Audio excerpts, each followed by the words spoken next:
परमात्मा पाप कर्म दंड को भी काट सकता है। अभी तक जिस भी संत व महापुरुष से मिले, उन्होंने यही बताया कि पाप कर्म फल भोगने से ही समाप्त होगा।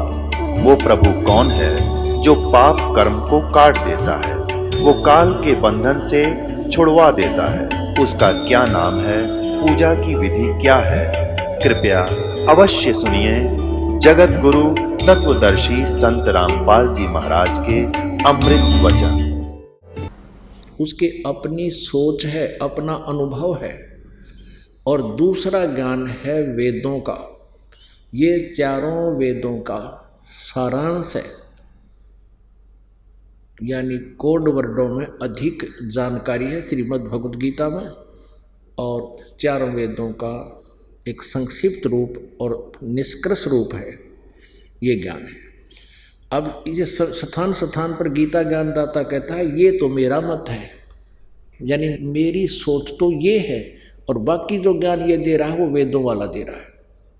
इसने युद्ध कराने के लिए जो अटकल अड़ाई है, अटकलबाजी की है, वो तो इसका मत है। जैसे दूसरे अध्याय के गीता जी के 37वें और 38वें श्लोक में ये कहता है कि अर्जुन तो युद्ध कर ले, युद्ध के लिए खड़ा हो, और लाभ हानि भूल कर, लाभ हानि को भूल जा, जय पराजय की भी इच्छा मत कर, तो युद्ध के लिए खड़ा हो जा। ठीक है। और तुरंत ही कहता है कि यदि तू युद्ध में जीत गया तो पृथ्वी का राज भोगेगा, और यदि तू युद्ध में मारा गया तो स्वर्ग में जाएगा, तेरे दोनों हाथों में लड्डू। ये अटकलबाजी का ज्ञान, दोगला ज्ञान,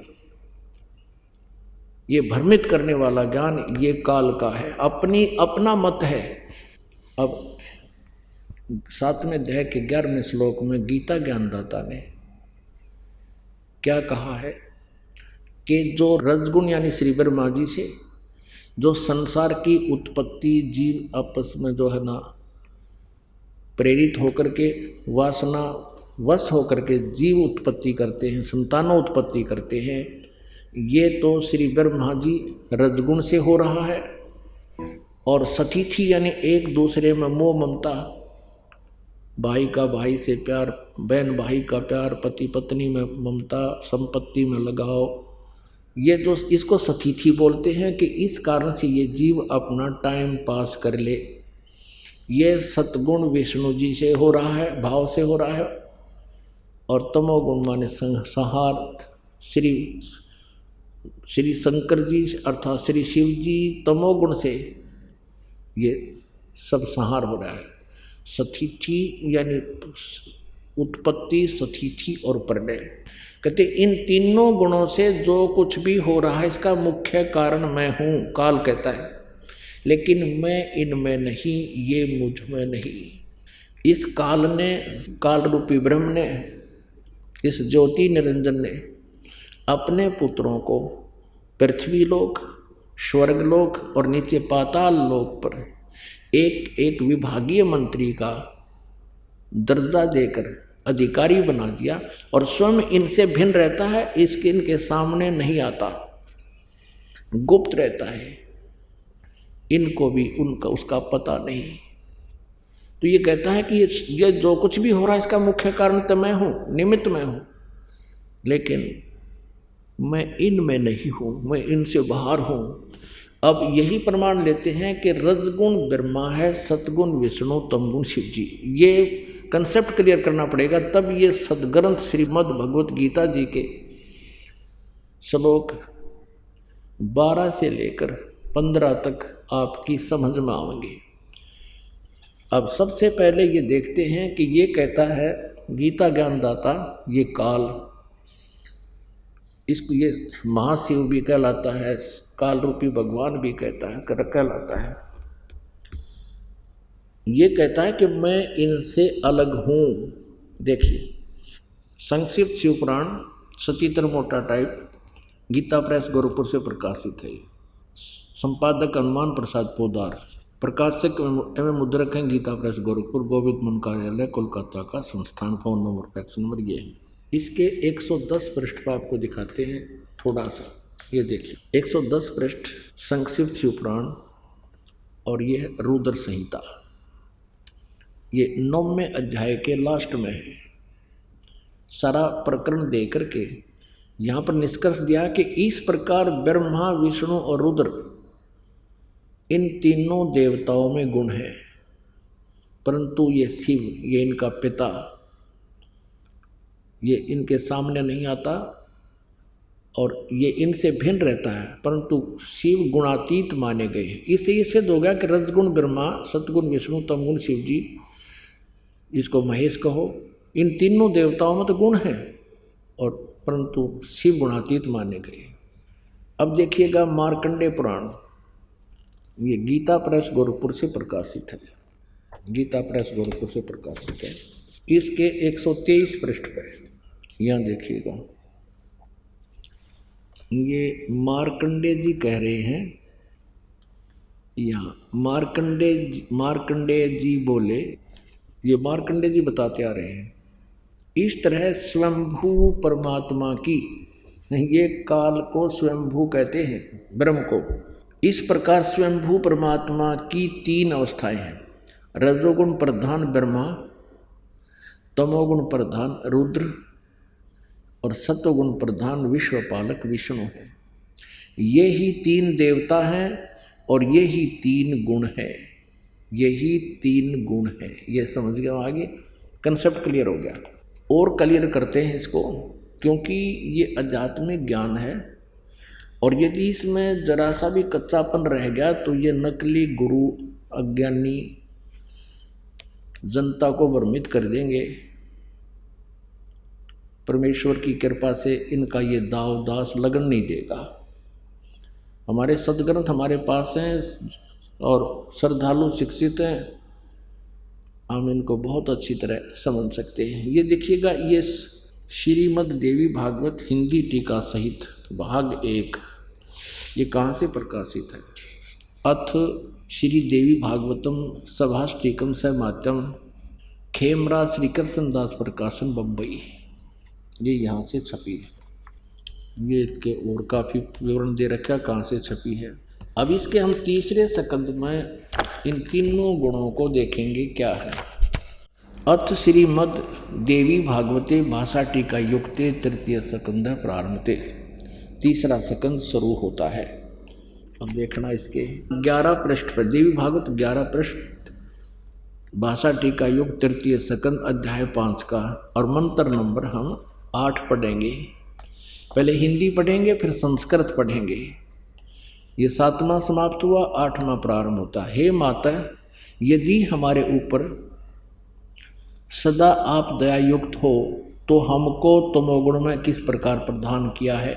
विष्णु भगवान शंकर शिव जी बोल रहे हैं, हमको तमोगुण में किस प्रकार प्रदान किया है। और ब्रह्मा रजोगुण और हरि, विष्णु जी को हरि बोलते हैं, सतगुण युक्त क्यों किया है। अब हम संस्कृत देखेंगे। ये देखिएगा, ये 8वां श्लोक है। यदि दया धर्मना न सदाम्बिके कथम अहम विहित है। भगवान शंकर कह रहे हैं कि मुझे क्यों बना दिया, कथम माने किस लिए, तमोगुण है, तमोगुण क्यों बना दिया। कमल जय, कमल से उत्पन्न होने वाले ब्रह्मा जी को रजोगुण संभव है, रजोगुण क्यों उत्पन्न कर दिया। सुवित किमु सतोगुण हरि, और विष्णु जी को आपने सतोगुण क्यों बना दिया। अब इससे स्पष्ट हो गया, रजगुण सतगुण तमगुण ये तीनों देवता, रजगुण ब्रह्मा जी, सतगुण विष्णु जी, तमगुण शिव जी, और यही परमेश्वर ने अपनी अमृतवाणी में, सच्चिदानंद घन ब्रह्म की वाणी में 600 वर्ष पहले बता रखा था, जो आज इन सदग्रंथों में प्रमाणित हुआ। अब देखिएगा फिर श्रीमद् भगवद गीता जी के अध्याय नंबर 7 के श्लोक 12 से लेकर 15 तक पढ़ेंगे। आसानी से हमारे ये हृदय में समा होगा ये ज्ञान। देखिए, श्रीमद् भगवद गीता, गीता प्रेस गोरखपुर से प्रकाशित है। जयदयाल गोविंद का इसके अनुवादक है। अध्याय 7 और श्लोक नंबर 12 यहाँ से शुरू होता है। ये 12 है। और भी जो सतोगुण से उत्पन्न होने वाले भाव हैं और जो रजोगुण से, सतोगुण से सतीथि, रजोगुण से उत्पत्ति और तमोगुण से विनाश होने वाले भाव हैं, उन सब को मुझसे ही होने वाले हैं ऐसा जान। क्योंकि काल को श्राप लगा हुआ है 1 लाख मानव शरीरधारी जीवों के खाने का। अब ये क्या कहता है, परंतु वास्तव में उनमें मैं और वे मुझ में नहीं हैं। अब 13वें श्लोक में क्या कहा है, गुणों के कार्य रूप सात्विक, राजस और तामस, इन तीनों प्रकार के भावों से ये सारा संसार, प्राणी समुदाय मोहित हो रहा है। यानी तीनों गुणों में, रजगुण ब्रह्मा, सतगुण विष्णु, तमगुण शिव जी के ऊपर ही आसक्त है। इन तीनों गुणों से परे, रजगुण ब्रह्मा जी, सतगुण विष्णु जी, तमगुण शिव जी से परे मुझ अविनाशी को नहीं जानता। ये काल कह रहा है, ब्रह्म कह रहा है। अब 14-15 में कमाल कर दिया है। गीता जी अध्याय नंबर 7 और 14 श्लोक में क्या कहा है, क्योंकि यह अलौकिक अर्थात अति अद्भुत त्रिगुणमयी मेरी माया, रजगुण ब्रह्मा, सतगुण विष्णु, तमगुण शिव जी के द्वारा फैलाया गया जाल, ये बड़ी दुस्तर है, ये बड़ी खतरनाक है। जो पुरुष मुझको ही निरंतर भजते हैं, केवल मुझको ही भजते हैं, वे इस माया को तरंती तर जाते हैं, यानी इनसे ऊपर उठ जाते हैं। फिर वो इनकी भक्ति नहीं करते। ब्रह्मा विष्णु महेश की गीता ज्ञानदाता ब्रह्म कह रहा है, काल कह रहा है, मेरी भक्ति करते हैं। अब यहाँ बताते हैं वो इनसे ऊपर उठ जाते हैं, जो मुझे भजते हैं, इनसे अच्छा लाभ मिलता है। अब 15वें में कमाल कर दिया गीता ज्ञानदाता ने। इस माया के द्वारा, यानी रजगुण ब्रह्मा, सतगुण विष्णु, तमगुण शिव जी तक जिनकी बुद्धि सेट होगी, इससे आगे कोई सुनने को तैयार नहीं है। इन्हीं से जो लाभ मिल रहा है उसी में ये आरूढ़ हैं। तो कहते हैं जिनका ज्ञान हरा जा चुका है, रजगुण ब्रह्मा विष्णु महेश तक ही जो सीमित हैं, इन्हीं पर आसक्त हैं, जिनका ज्ञान इनके द्वारा हरा जा चुका है। रजगुण ब्रह्मा, सतगुण विष्णु, तमगुण शिव जी के जो पुजारी हैं उनके विषय में कहा है, वो असुर स्वभाव को धारण किए हुए मनुष्यों में नीच और दूषित कर्म करने वाले मूर्ख मूढ़ लोग मुझको नहीं भजते। अब फिर पढ़िए, माया के द्वारा, रजगुण ब्रह्मा, सतगुण विष्णु, तमगुण शिव जी के द्वारा जिनका ज्ञान हरा जा चुका है, जो इनसे आगे किसी की भक्ति करना नहीं चाहते, इन्हीं की जो भक्ति करते हैं, असुर स्वभाव को धारण किए हुए मनुष्यों में नीच और दूषित कर्म करने वाले मूढ़ लोग मुझको नहीं भजते। अपनात्मा इस पवित्र सदग्रंथ में कितना निर्णायक ज्ञान दिया है श्रीमद् भगवद गीता जी के अध्याय नंबर 7 के 12 से लेकर 15 श्लोक में। अब 15वें श्लोक में स्पष्ट कर दिया है कि तीनों गुण रूपी, यानी इस त्रिगुणमयी माया द्वारा जिनका ज्ञान हरा जा चुका है, जो इन्हीं की पूजा में आसक्त है, इन्हीं से मिलने वाले क्षणिक लाभ में ये संतुष्ट है, किसी और की बात सुनकर भी प्रसन्न नहीं है, राक्षस स्वभाव को धारण किए हुए मनुष्यों में नीच, ये तीनों गुणों के पुजारियों के विषय में गीता जी में लिखा है। दूषित कर्म करने वाले मूर्ख, गीता ज्ञानदाता ब्रह्म काल कह रहा है, मेरी भक्ति भी ना करते ये।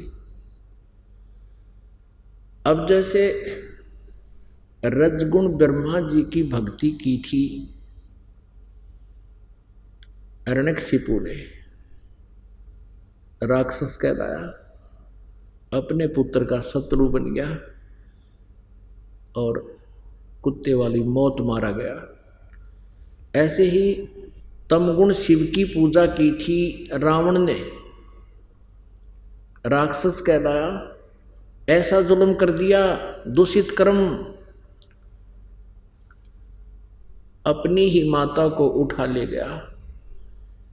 यानी भगवान शिव की पूजा करता था ब्रह्मा जी, विष्णु जी, शिव जी, ये तीनों भाई हैं। बड़ा ब्रह्मा, बीच वाला विष्णु, छोटा शंकर। अब भगवान विष्णु की पत्नी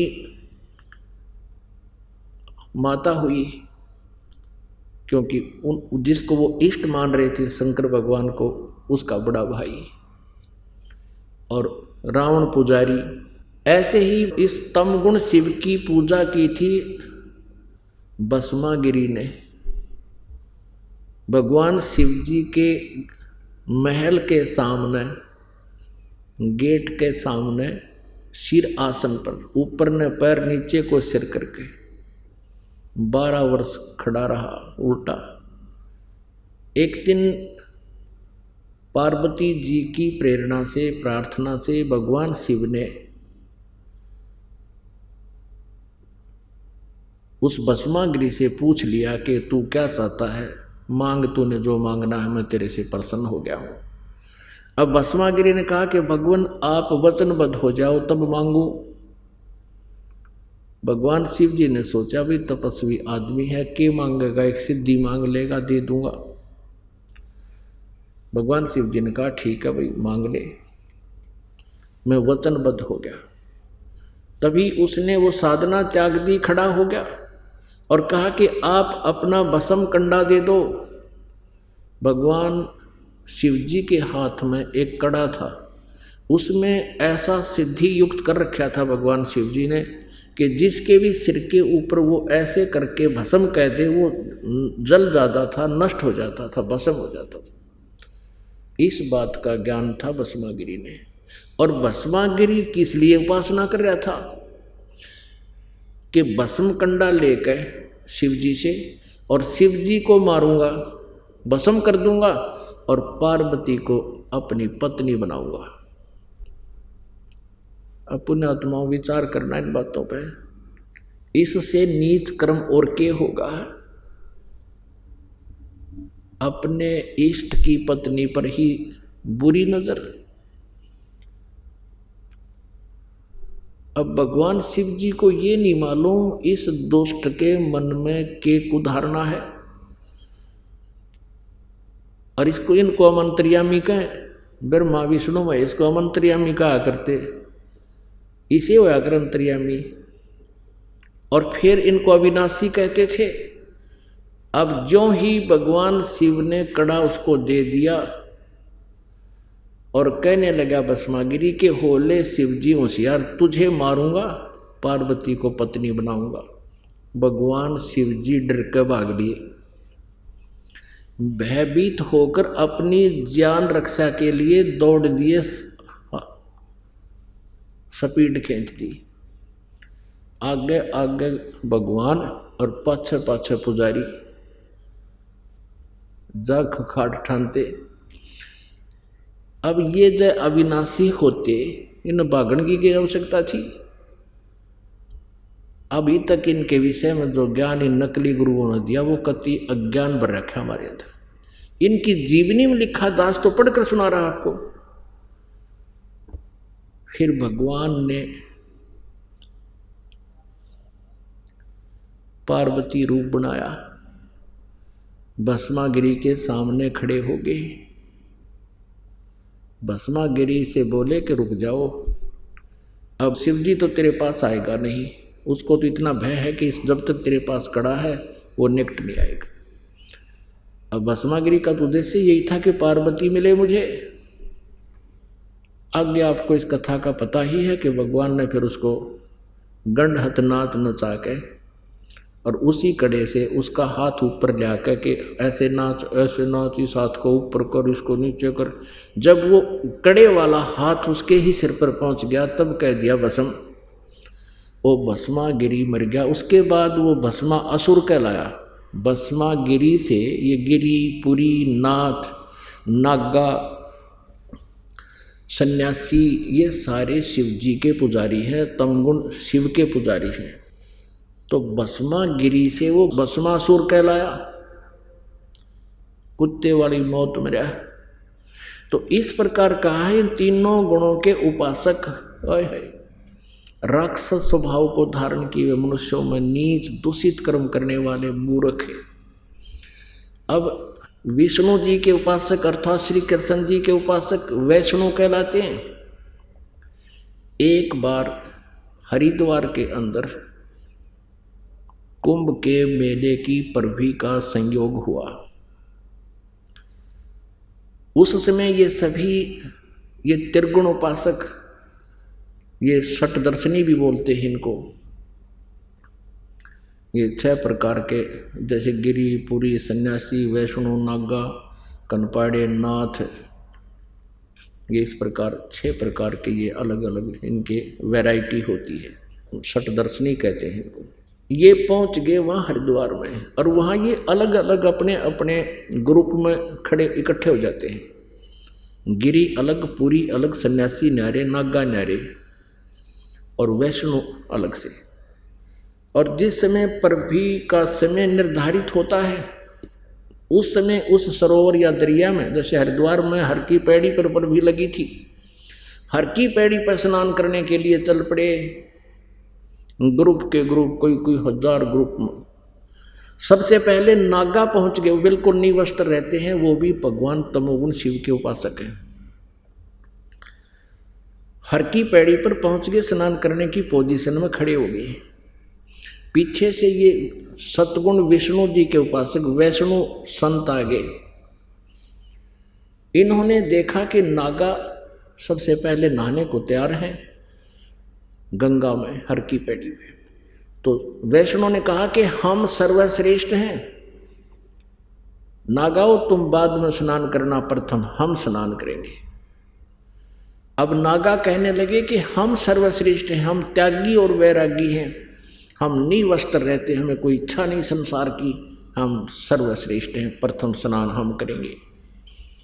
अब वैष्णु साधु कहने लगे तुम शरण फिरडो, टट्टी के हाथ भी ना धोते, पशु की तरह नंगे फिरते हो, राख लपेट रखी, तुम काहे के श्रेष्ठ हो, बाहर आओ, पहले हम स्नान करेंगे।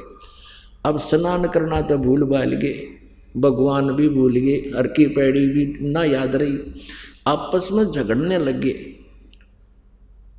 वो उसका तलवार मारे, कोई तीर मारे, कोई बुड़का भर के काटे उनको आपस में, मुक्का मुक्का। यानी 25,000 ये त्रिगुण उपासक, ये त्रिगुणमयी माया के उपासक, रजगुण ब्रह्मा, सतगुण विष्णु, तमगुण शिव जी के, ये 25,000 तमगुण और सतगुण उपासक आपस में लड़कर कट मरे वहां पर। इसके बारे में सूक्ष्म वेद में बताया है, सच्चिदानंद घन ब्रह्म की वाणी में बताया है।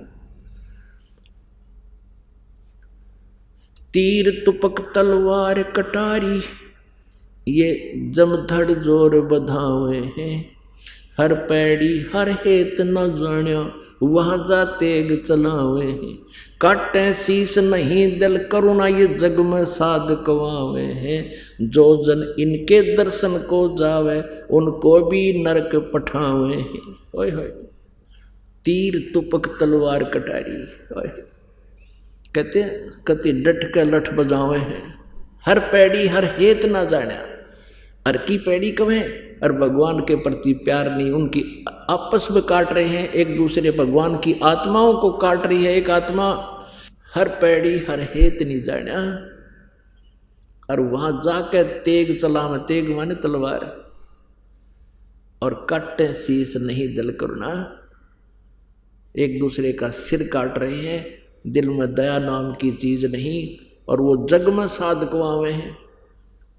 काटे शीस नहीं दिल करुणा, वो जग में साध कवावे हैं, जो जन उनके दर्शन को जावे, उनको भी नरक पठावे हैं। जब ये स्वयं ही इस प्रकार के क्रोधी कसाई टाइप हैं, तो उनके अनुयायियों को भी फिर नरक में भिजवाएंगे, उनको भी यही शिक्षा देंगे, काट दे मार दे।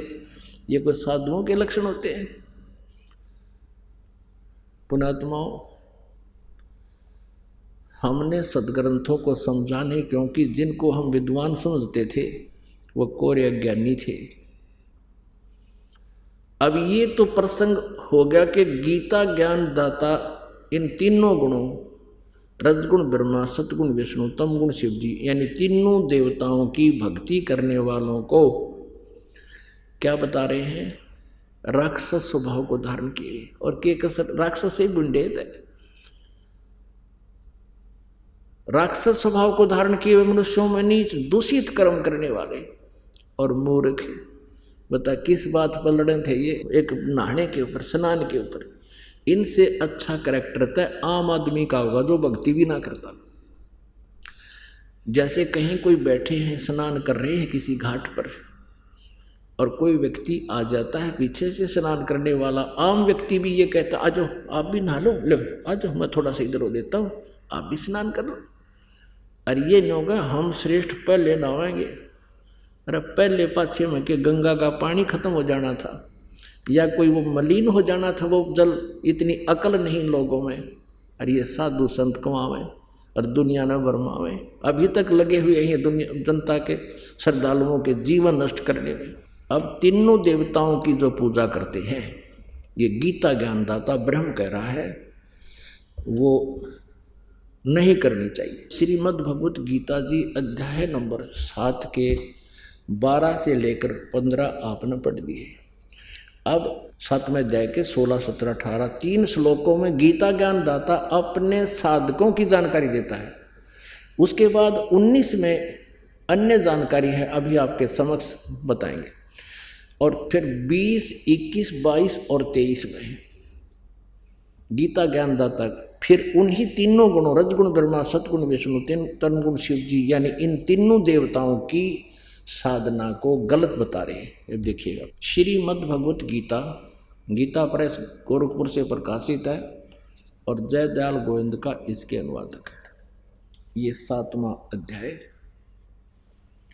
और श्लोक नंबर 20। उन भोगों की कामना द्वारा जिनका ज्ञान हरा जा चुका है, यानी तीनों देवताओं से जो लाभ मिलना है उसके कारण अपने स्वभाव से प्रेरित होकर उस नियम को धारण करके अन्य देवताओं को भजते हैं, पूजते हैं। और 21 में क्या बताया फिर? जो सकाम भक्त जिस देवता के स्वरूप को श्रद्धा से पूजना चाहता है, उस भक्त की श्रद्धा को मैं उसी देवता के प्रति स्थिर करता हूँ। यानी जो विष्णु की साधना करता है, विष्णु रूप धारण करके आ जाता है। जो शिव जी की पूजा करता है, शिव जी का रूप धारण करके आ गया और उनके छोटे मोटे काम कर दिए ताकि वो लगे रहें। अच्छा, 22 में क्या कहा है? वह पुरुष उस श्रद्धा से युक्त होकर उस देवता का पूजन करता है और उस देवता से मेरे द्वारा ही विधान किए हुए उन इच्छित भोगों को निसंदेह प्राप्त करता है। अब इसने तीनों अपने पुत्रों को एक एक विभाग दे रखा है, इनको भी थोड़ी थोड़ी शक्ति दे रखी है और वर्क डन ही ये दे सकते हैं तीनों, केवल जो जैसा करता वैसा। परंतु उन अल्प बुद्धि वालों का, हाय हाय, गीता ज्ञानदाता कहता है उन मंद बुद्धि वालों का वह फल नाशवान है जो ब्रह्मा विष्णु महेश की पूजा करते हैं, तीनों देवताओं की। वे देवताओं को पूजने वाले देवताओं को प्राप्त होते हैं और मेरे भक्त मुझको ही प्राप्त होते हैं। जैसे चाहे भजे, ऐसे गलत अनुवाद किया, मेरे भक्त मुझे प्राप्त होते हैं। अब पुण्यात्मा, अब ये काल कहता है कि ये जो साधना ये कर रहे हैं, इनका ये पूजा, अन्य देवताओं की जो पूजा करते हैं, ये शास्त्र विधि रहित है। अब देखिएगा अध्याय नंबर 9 के कुछ श्लोक आपको दिखाते हैं। अध्याय नंबर 9 का और श्लोक नंबर 23 में कहा है, हे अर्जुन, यद्यपि श्रद्धा से युक्त जो सकाम भक्त दूसरे देवताओं को पूजते हैं, वे भी मुझको ही पूजते हैं। क्योंकि कोई भी जैसी साधना कोई कर रहा है वो भगवान के लिए ही कर रहा है। तो ये कह रहा काल गीता ज्ञानदाता कि वो भगवान की पूजा के लिए ही कर रहे हैं, किंतु उनका वह पूजन अविधि पूर्वक अर्थात अज्ञान पूर्वक है। अब कहते हैं वो अविधि पूर्वक, शास्त्र विधि को त्याग कर मनमाना आचरण है। अपने आत्माओं, इस पवित्र सदग्रंथ को समझने के लिए हमने थोड़ा सा विशेष ध्यान देना पड़ेगा। अब यहाँ गीता ज्ञानदाता 11वें अध्याय के 47-48 में कह रहा है कि ये मेरा वास्तविक रूप है, जो विराट रूप दिखा रखा था, और मेरी प्राप्ति इसके दर्शन अर्थात काल प्राप्ति ना वेदों वर्णित विधि से, ना किसी जप से, ना तप से, ना क्रिया से, किसी से भी वो नहीं हो सकता। तो इससे क्या सिद्ध हुआ कि गीता जी यानी वेदों में वर्णित विधि ओम नाम है। ओम के जाप से कहाँ जाता है ब्रह्मलोक में, वो महास्वर्ग है, लेकिन वो दर्शन नहीं देता वहाँ ये काल इनको, वो सिर्फ इसीलिए इसको निराकार माना जाता है। ये खुद कहता मैं वहाँ अव्यक्त हूँ, मैं अपनी योग माया से छुपा हुआ हूँ 7वें अध्याय के 24-25 में। और ये मूर्ख जन समुदाय मुझे कृष्ण मान रहे हैं, व्यक्ति रूप माया हुआ मान रहे, मैं व्यक्ति नहीं हूँ, मैं तो अव्यक्त रहता हूँ, मैं कभी इस रूप में कभी अपने वास्तविक रूप में किसी के सामने नहीं आता। अब यहाँ देखिएगा 9वें अध्याय का 20वां श्लोक, अध्याय नंबर 9 का श्लोक नंबर 20। तीनों वेदों में विधान किए हुए सकाम कर्मों, ये सकाम सुकम कुछ नहीं है, तेना अपने आप पढ़ा रखे। तीनों वेदों में विधान किए हुए और सोम रस को पीने वाले पाप रहित पुरुष मुझको यज्ञों के द्वारा पूजकर स्वर्ग की प्राप्ति चाहते हैं। वे पुरुष अपने पुण्यों के फल रूप स्वर्ग लोक को प्राप्त होकर स्वर्ग में दिव्य देवताओं के भोगों को भोगते हैं। 21 में वे उस विशाल स्वर्ग लोक को भोगकर पुण्य अक्षीण होने पर मृत्यु लोक को प्राप्त होते हैं। इस प्रकार तीनों वेदों में कहे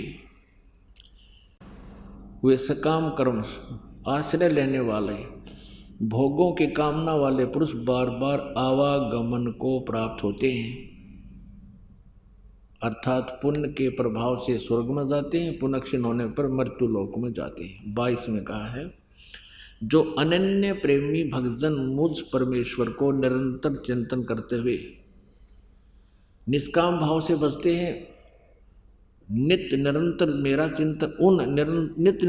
चिंतन करने वाले पुरुषों का योग अक्षेम मैं स्वयं प्राप्त कर देता हूँ, यानी उनकी भक्ति की मैं रक्षा करता हूँ। बस आगे फिर 23 में कहा है हे अर्जुन, यद्यपि श्रद्धा से युक्त जो सकाम भक्त, सकाम सुकुम नहीं, जो भक्त दूसरे देवताओं को पूजते हैं वे भी मुझको ही पूजते हैं, किंतु उनका वह पूजन अविधि पूर्वक है, यानी शास्त्र विदिता का मनमाना आचरण है।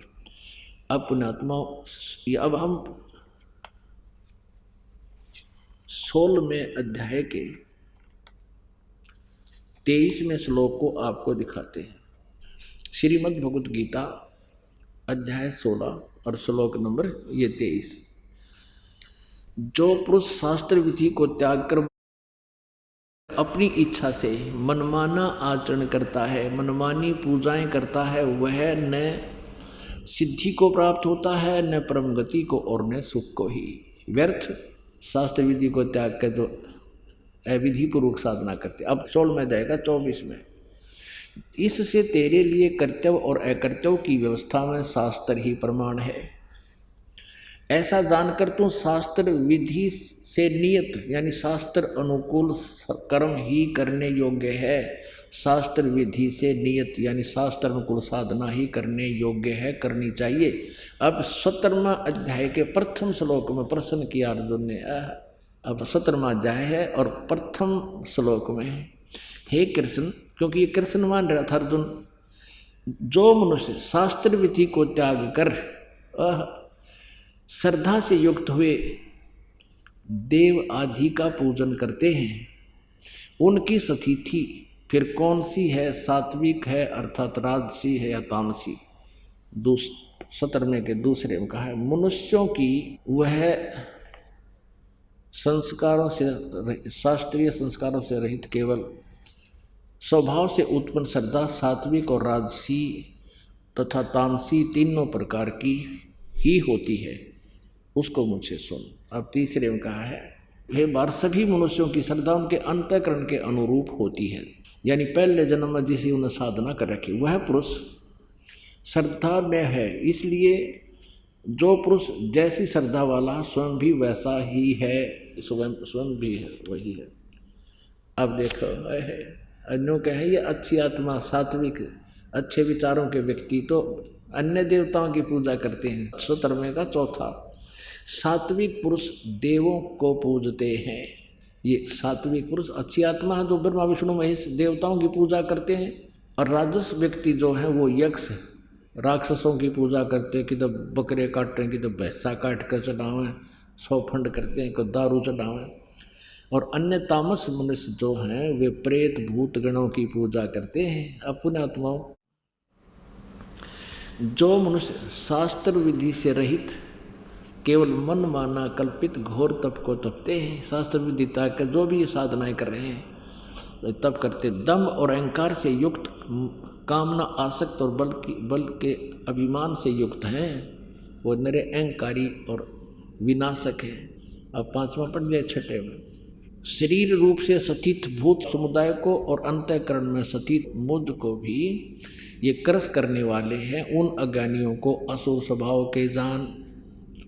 अब पुण्यात्माओं, आज मानो कोई बालक नहीं रहा, अज्ञानी नहीं है।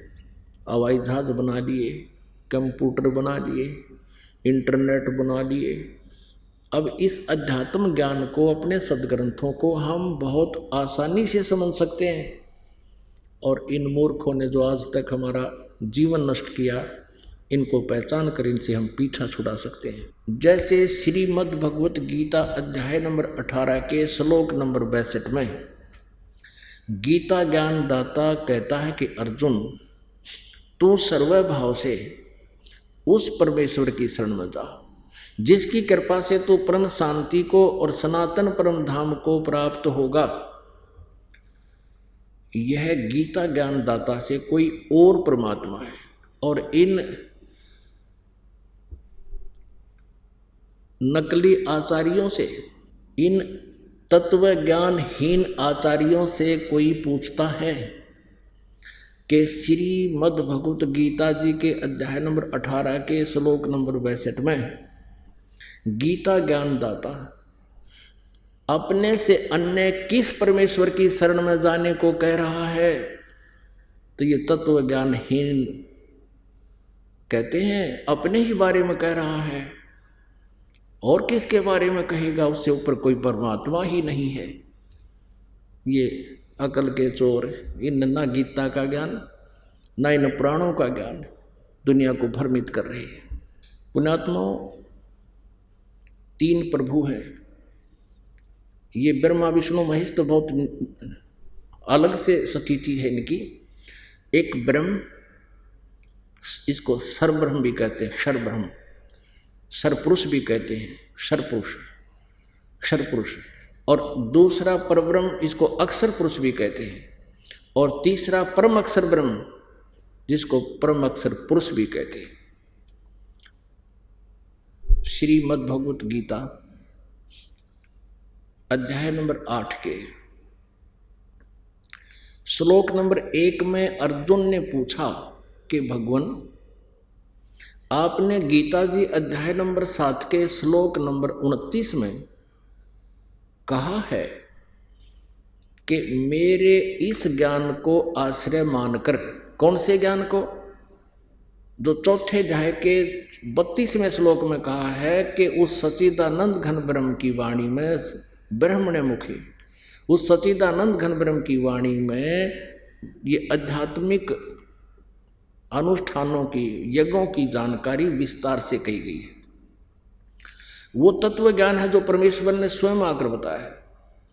और उस ज्ञान को चौथे अध्याय के 34वें श्लोक में कहा कि उस ज्ञान को तो तत्वदर्शी संतों के पास जाकर समझ।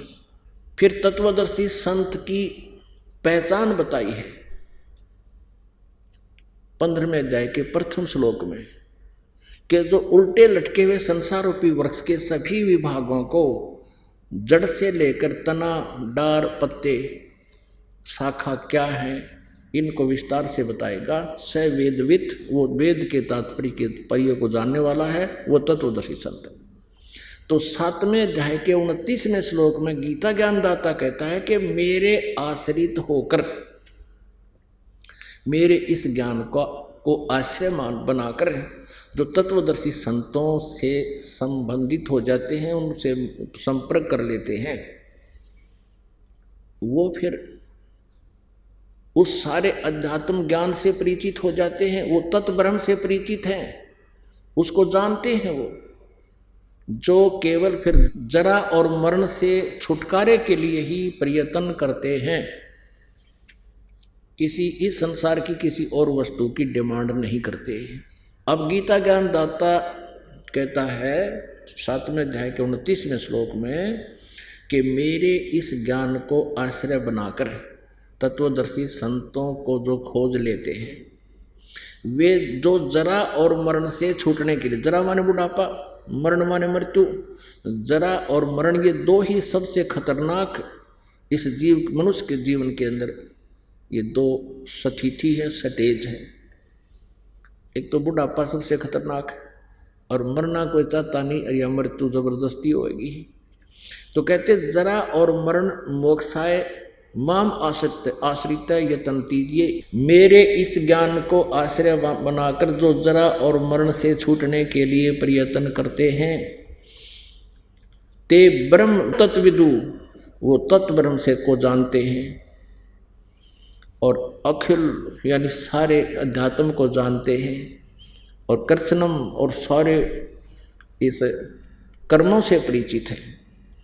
कहने का भाव ये है, गीता ज्ञानदाता कहता है जो केवल जरा और मरण से छूटने का प्रयत्न करते हैं, वे उस तत्व ब्रह्म को जानते हैं, सारे अध्यात्म ज्ञान से परिचित हैं, और सब कर्मों से परिचित हैं। तो गीता ज्ञानदाता ने 8वें अध्याय के प्रथम श्लोक में पूछा कि किम तत्व ब्रह्म, वो तत्व ब्रह्म क्या है जिसको जानकर फिर जरा और मरण से छूटने के लिए प्रयत्न करते हैं।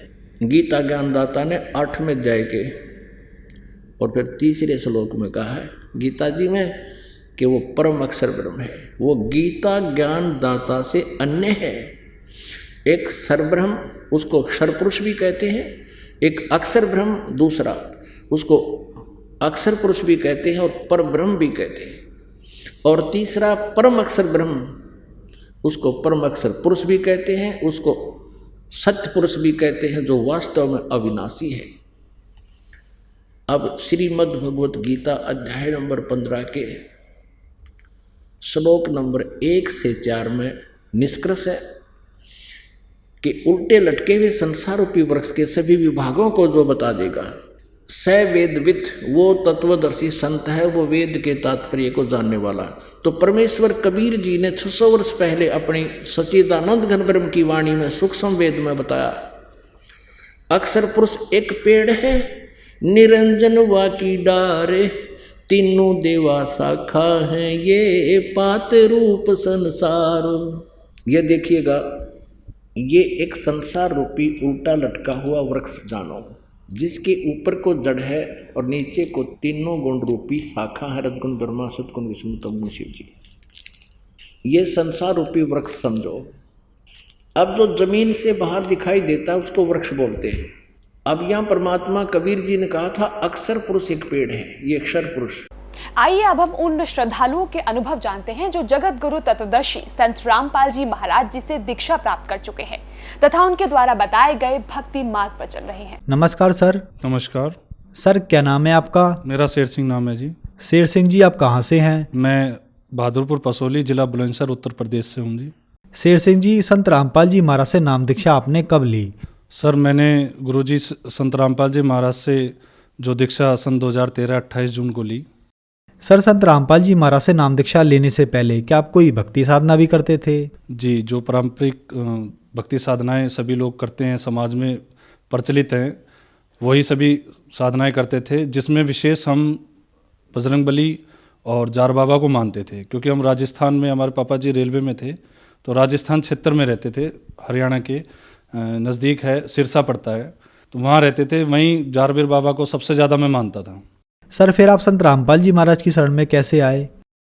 सर, कारण ये है, दास ने, जो मैंने बचपन से ही बहुत दुख उठाए हैं। मैं 10 वर्ष का था, सन 95 में मेरी मम्मी एक्सपायर हो गई थी और मैंने अपने आप बना के खाया और बहुत दुख थे, सभी ताने मारते थे क्योंकि मैं पढ़ाई में भी कमज़ोर था। और चलते चलते शादी भी होगी मेरी। शादी होने के बाद में हमारी जो घरवाली है वो बीमार रहना चालू हो गई। उस पर ऊपरी चक्कर भी काफ़ी हो गया था, भूत प्रेत का, और बीमारियां बहुत ज़्यादा आ गई थी। तो चलते चलते सर ऐसा हुआ कि एक बार हम इतना परेशान हो गए थे, 26 जनवरी 2012 की बात है ये। वो इतना बीमार हुई थी कि उनको एक तो थायराइड था और दूसरा जो उनको एक समस्या हो गई थी कि ट्यूब प्रेगनेंसी होती है वो रह गई थी।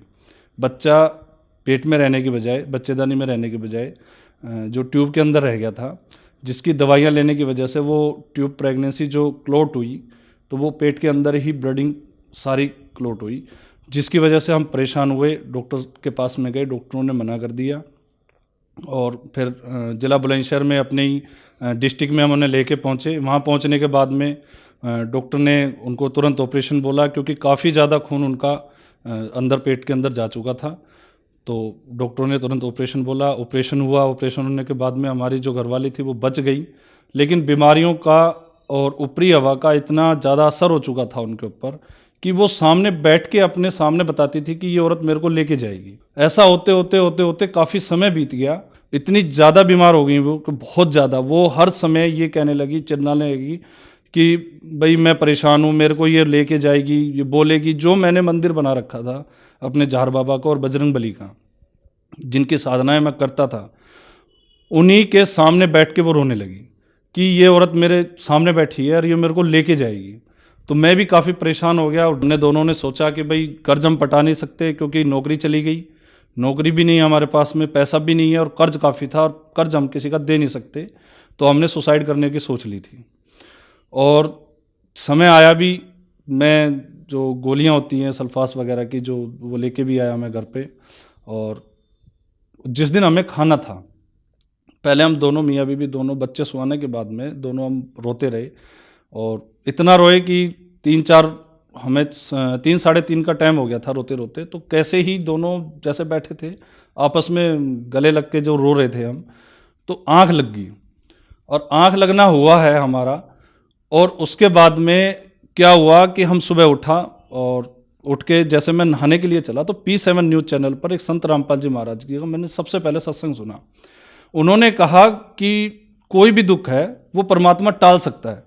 तो ये चीज़ मेरे को हर्ट करी। भाई भक्ति तो मैं भी बचपन से करता आ रहा हूँ, लेकिन ऐसी क्या चीज़ है कि जो ये संत पहली बार इस चीज़ को कह रहे हैं। मैं तुरंत वहीं नहाना बंद करके मैं बिल्कुल सामने टीवी के सामने बैठ गया और उनका पूरा सत्संग सुना। सत्संग सुनने के बाद में कुछ अंदर से प्रेरणा जगी। फिर मैं अगले दिन टीवी को चलाकर बैठ गया। जब उन्होंने गीता खोल के हर चीज़ बिल्कुल क्लियर करके बताई कि हम भक्ति जो कर रहे हैं वो शास्त्र अनुकूल नहीं कर रहे, और ये चीज़ मैंने गीता में उनके बताए हुए अनुसार देखी। व्रत के लिए उसमें मना कर रखा है, वो चीज़ सब देखने के बाद में मेरे को लगा कि हाँ, हम भक्ति गलत कर रहे थे। तो मेरे अंदर से एक प्रेरणा उठी कि जो पुस्तक उसमें ऐड आ रहा था ज्ञान गंगा पुस्तक का, कि ये मंगाई जाए। तो मैंने वो पुस्तक मंगवाई और मंगवाने के बाद में पढ़ी और पढ़ने के बाद में मैंने सारी वेदों से, गीता से मैच की। और जब मैच करने के बाद में मेरे को पूरा दृढ़ विश्वास हो गया कि इस धरती पर कोई संत है तो संत रामपाल जी महाराज है, और कोई परमात्मा है तो वो कबीर साहिब ही है। तो मैंने अंदर से प्रेरणा की कि मालिक मेरे पास पैसे के नाम पर 1 रुपया भी नहीं है, अब ऐसी कोई कृपा करो कि जो मुझ पे पैसे आएँ और मैं संत रामपाल जी महाराज जी के आश्रम पे बरवाला में पहुंच जाऊं। तो जब मेरी प्रेरणा हुई, मैंने प्रार्थना की गुरु जी से, संत रामपाल जी महाराज से। तो दूसरे तीसरे दिन मेरे जो मैं ट्रेनिंग की थी मैंने पुलिस की, उसके कुछ पैसे रुके हुए थे 5,000 के समथिंग। वो पैसे मेरे तीसरे चौथे दिन अकाउंट में आ गए और मैंने भी प्रण कर लिया था कि भाई जिस दिन पैसे आ जाएंगे मालिक मैं संत रामपाल जी महाराज आपके चरणों में आ जाऊंगा। तो मैंने वो तुरंत खाते से पैसे निकाले और अगले दिन मैं पूरे परिवार के साथ बरवाला आश्रम संत रामपाल जी महाराज जी के यहाँ पहुँच गया। वहाँ जाने के बाद में मैंने जब व्यवस्थाएं देखी वहाँ की, तो बहुत ही विचित्र व्यवस्थाएं थी। फ्री में खाना, नहाना, सब चीज़ बिल्कुल फ्री की। और जैसे मैं पहले धन सतगुरु के यहाँ एक बार अपने दोस्त के पिताजी के साथ में आश्रम में गया था, तो वहाँ हर चीज़ बिकती है, पैसे से दी जाती थी। तो मेरा जो मन था वो गुरुओं से हट चुका था इन्हीं की वजह से, क्योंकि इनके आए दिन कोई ना कोई किस्से में सुनता रहता था, क्योंकि हरियाणा में वहीं पास पे रहता था, धंधन सतगुरु वाले के जो सिरसा वालों के पास में ही हमारा रहना था उस समय। तो ये चीज़ देख के बड़ा मन हट गया था इन गुरुओं से। तो मैंने जो गुरुजी के बारे में भी यही चीज़ सोची थी पहले कि भाई हो सकता है इनके यहाँ भी ऐसा ही हो, संत रामपाल जी महाराज जी के यहाँ। लेकिन जब मैं बरवाला आश्रम संत रामपाल जी महाराज जी के आश्रम में जब पहुँचा, तो शाम को पहुँचे थे हम, तो जाते ही पहले खाना लिया क्योंकि भूखे थे।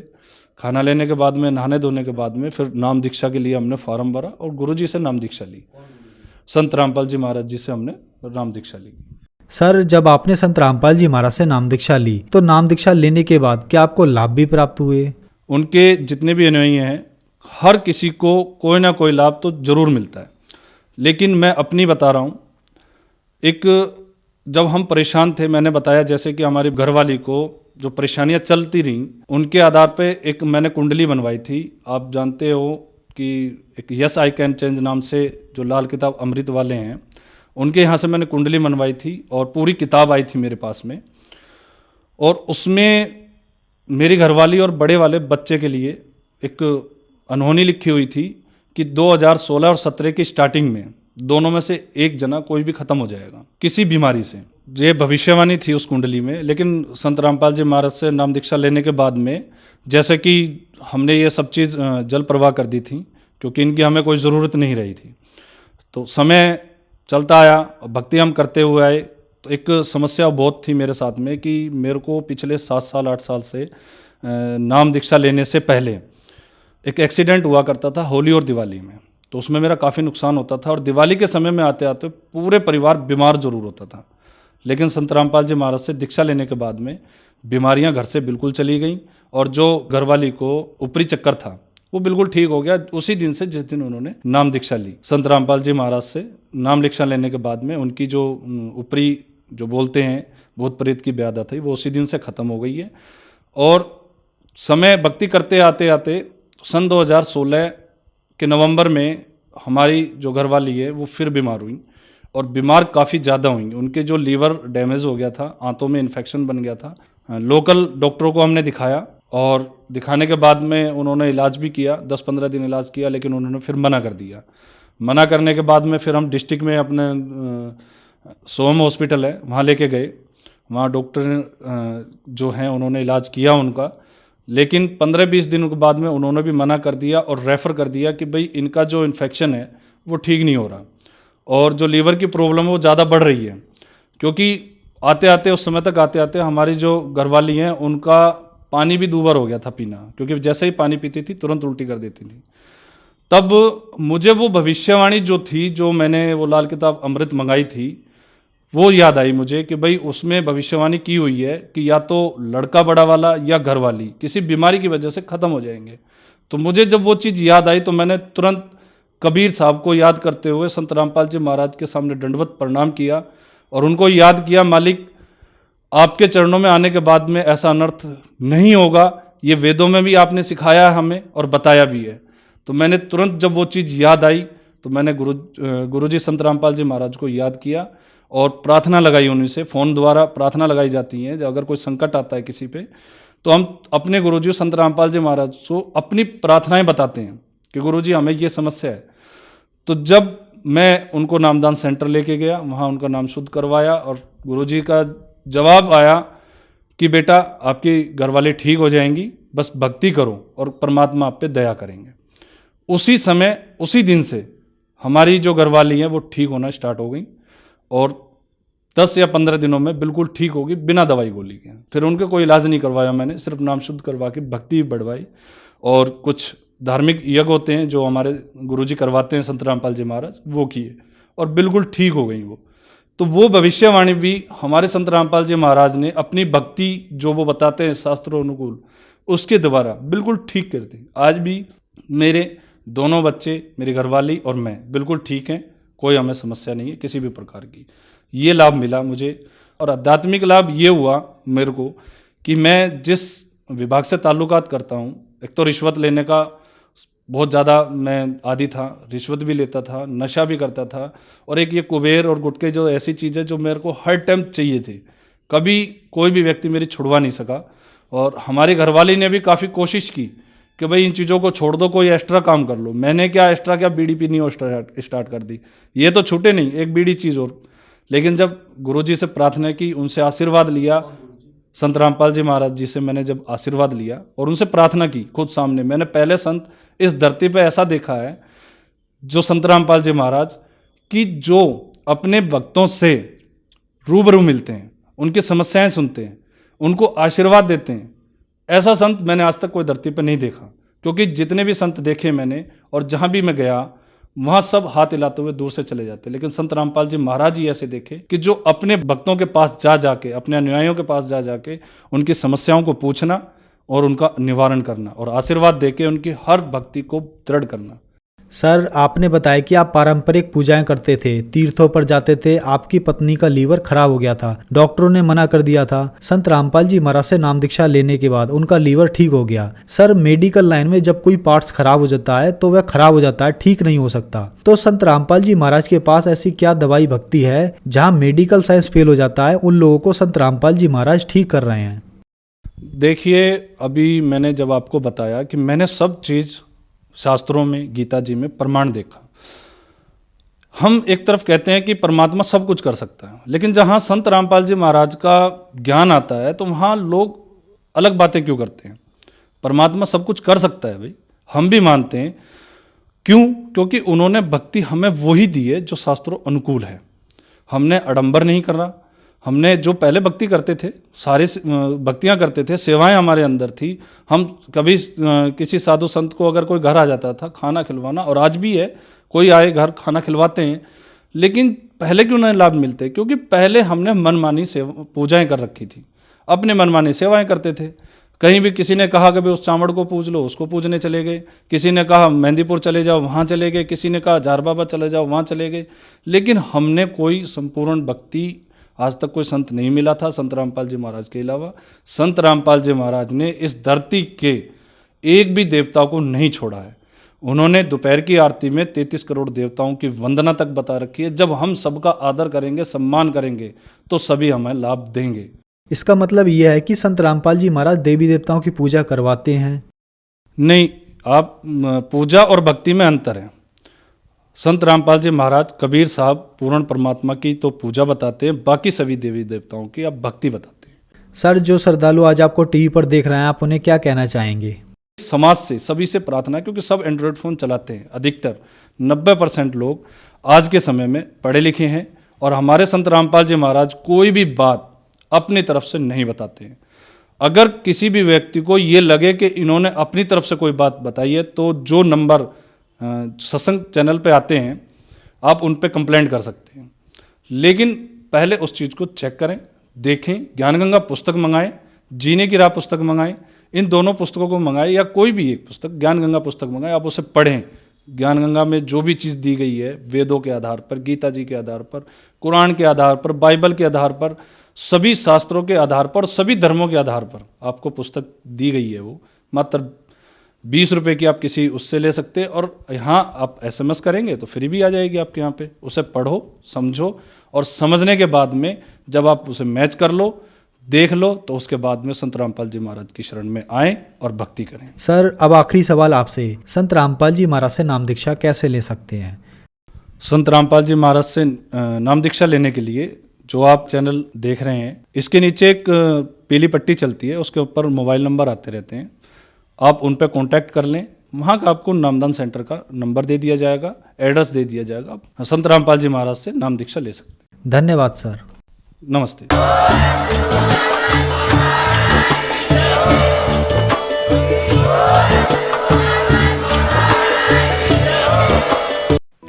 आप सुन रहे थे जगत गुरु तत्वदर्शी संत रामपाल जी महाराज के मंगल प्रवचन।